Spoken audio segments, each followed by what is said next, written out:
Welcome to 24/7 news TV. ఈ రోజు మనతో పాటు బీఆర్ఎస్ లీడర్ సత్యవతి గారు ఉన్నారు. నమస్తే మ్యామ్.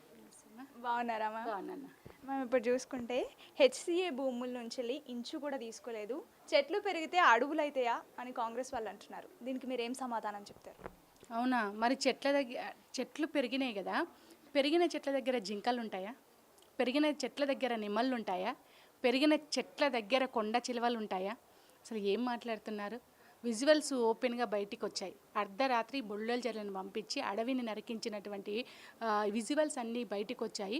విద్యార్థుల ఆర్తన తర్వాత విద్యార్థులు బయటికి వచ్చి ఉద్యమించినటువంటి వాళ్ళ మీద లాఠీచార్జ్ చేసినటువంటి విజువల్స్ అన్నీ బయటికి వచ్చాయి. కళ్ళకు కట్టినట్టుగా ఈరోజు సమాజం చూసింది. తెలంగాణ సమాజమే కాదు, ప్రపంచవ్యాప్తంగా ఇవాళ ఎస్సీ వైపు చూసినటువంటి పరిస్థితి.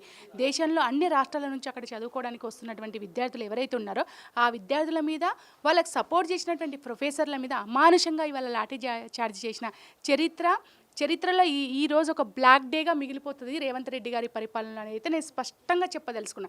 ఎందుకంటే అంత తెలంగాణ ఉద్యమం జరిగిన ప్రొఫెసర్ల మీద ఏ రోజు లాఠీచార్జ్ జరగలేదు. కానీ ఇవాళ దుర్మార్గం ఏంటంటే విద్యార్థులు వాళ్ళ భూమి ఏదైతే 400 ఎకరాలు ఉందో ఆ 400 ఎకరాలు తీసుకోవద్దు, ఈ భూమి యూనివర్సిటీది, భవిష్యత్ తరాలకు ఉపయోగపడేది, విద్యను ఇంకా అభివృద్ధి చేయడం కోసము రావాల్సినటువంటి కొత్త కోర్సులు ఏవైతే ఉన్నాయో వాటికి కావాల్సినటువంటి బిల్డింగ్స్ కావచ్చు, ఇన్ఫ్రాస్ట్రక్చర్ కావచ్చు, దానికి కావాల్సినటువంటి యూనివర్సిటీ భూముల్ని మీరు అన్యాయంగా తీసుకోవద్దని చెప్పేసి ఉద్యమం చేస్తున్నారు. ఉద్యమం అంటే ఏంటి? చాలా శాంతియుతంగా వితిన్ ద క్యాంపస్లో వాళ్ళు కూర్చొని నినాదాలు చేస్తున్నారు వద్దు అని చెప్పేసి. దాన్ని కూడా మీరు జీర్ణించుకోలేక ఇవాళ లాఠీచార్జ్ చేసిరంటే ఎంత దుర్మార్గమైన పాలన రేవంత్ రెడ్డి గారు ఉందండి.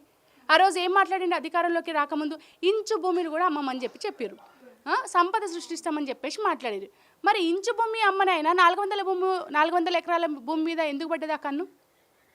1 ఎకరం కాదు, 2 ఎకరాలు కాదు, 400 ఎకరాలు. అక్కడ పెరిగినటువంటి చెట్లు అదొక అడవిని తరపించే విధానం, దాని నుంచి వచ్చేటువంటి ఆక్సిజన్ ఇవాళ చుట్టుపక్కల ప్రాంతాలను నిలబెడుతుంది. ఇవాళ హైదరాబాదులో ఇతర రాష్ట్రాల వాళ్ళు వచ్చి ఉండడానికి కానీ, ఆ యూనివర్సిటీలో చదువుకోవడానికి కానీ గ్రీనరీ ప్రధానం. ఇక్కడ చాలా సేఫెస్ట్ ప్లేస్ హైదరాబాద్ అంటే. అదే ఢిల్లీని చూసుకోండి మీరు. ఢిల్లీలో ఎంత ఇబ్బందికరంగా ఉంటుంది, వాతావరణం ఎంత పొల్యూట్ అయి ఉంటుంది. ఎందుకు హైదరాబాద్కి అంత ప్రత్యేకమైనటువంటి ప్లేస్ ఉంది? ముఖ్యంగా యూనివర్సిటీస్ అని ఒక ప్రత్యేకమైన ప్రాంతాలు. ఉస్మానియా యూనివర్సిటీకి కూడా దాదాపు 2000 ఎకరాలు ఉండేది, అది కబ్జాకి అయింది. ఇప్పుడు 1400-1500 ఎకరాలు ఉన్నప్పటికీ కూడా యూనివర్సిటీ భూమిని ఎవరు టచ్ చేసినా, ఎక్కడ టచ్ చేసినా ఏ స్టూడెంట్ కూడా ఊకోడండి. ఎందుకు ఊకోరంటే వాళ్ళకి సమాజం మీద ఒక బాధ్యత ఉంటుంది. ఆ యూనివర్సిటీలో 2 ఏళ్ళు చదువుకొని పోవచ్చు. అఫ్కోర్స్ నేను ఒక ఉస్మానియా యూనివర్సిటీలో డాక్టరేట్ని, నేను ఒక 5-6 సంవత్సరాలు యూనివర్సిటీలో ఉన్నా.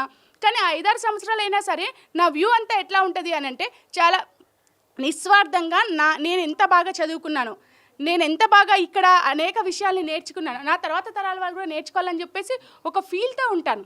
కాబట్టి మేము యాక్సెప్ట్ చెయ్యము. అది చాలా గొప్పమైనటువంటి ఆలోచన, ఆశయం విద్యార్థులకు సంబంధించింది. దాన్ని కాలరాస్తానంటే ఎట్లా? తప్పు కదా. అందుకే నేనేమంటున్నా అంటే రేవంత్ రెడ్డి గారు ఒక ఉద్యమకారుడు అయి ఉంటే ఉద్యమకారుల ఆలోచనలు, వాళ్ళ అభిప్రాయాలు అర్థమయ్యేవి. ఒక యూనివర్సిటీ స్టూడెంట్ అయి ఉంటే ఆ యూనివర్సిటీ ఔన్నత్యం ఏందో, ఆ యూనివర్సిటీలో జరిగే పోరాటాలు ఏందో, వాటికి ఉండే ఒక లాంగ్ విజన్ ఏంటో రేవంత్ రెడ్డి గారికి అర్థమయ్యేది. ఒక యూనివర్సిటీలో చదవలేదు, ఒక ప్రజానాయకుడు కాదు, ఒక ఉద్యమ నాయకుడు కాదు. ఎక్కడి నుంచి వచ్చిందంటే ఓపెన్గా చెప్పుకున్నాడు ఎలక్షన్స్కి వచ్చే ముందు, నేను రియల్ ఎస్టేట్ వ్యాపారం అని చెప్పేసి. అదే ప్రభుత్వంలోకి వచ్చిన తర్వాత కూడా అదే పనులు చేస్తున్నారు. ఇప్పుడు 400 ఎకరాల మీద ఎందుకు కన్నుబడ్డది? ఆ పొలం, ఆ భూమి కాకుండా తెలంగాణలో చాలా చోట్ల భూములు ఉన్నాయి. అయినా మీరు ఏం చెప్పారు? ఇంచు భూమి కూడా అమ్మకుండా పరిపాలన చేస్తా అని చెప్పారు. మీరు అదే చేయాలని చెప్పేసి మేము డిమాండ్ చేస్తున్నాం. మీరు దాన్ని నిలబెట్టుకొని, మీరు ఆ మాట మీద నిలబడి మీరు పరిపాలన చేయండి.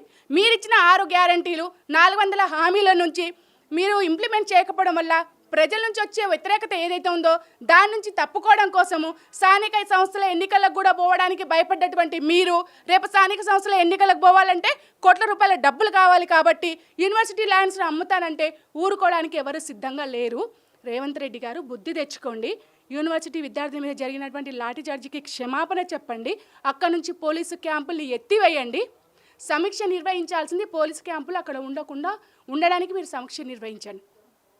అంతేగాని కొత్త రూపాలను తీసుకొచ్చి విద్యార్థుల్ని భయపెట్టి వాళ్ళ మీద కేసులు పెట్టి ప్రొఫెసర్ల మీద దాడులు చేసి ఆ 400 ఎకరాలను అంటే ఏమంటారు పొందుతాను అంటే కుదరదు, అస్సలు కుదరదు. ఇంకా యూనివర్సిటీ విద్యార్థులతో పెట్టుకుంటే పుట్టగతులు ఉండవని కూడా ఈ సందర్భంగా చెప్తున్నాను. Thank you ma'am.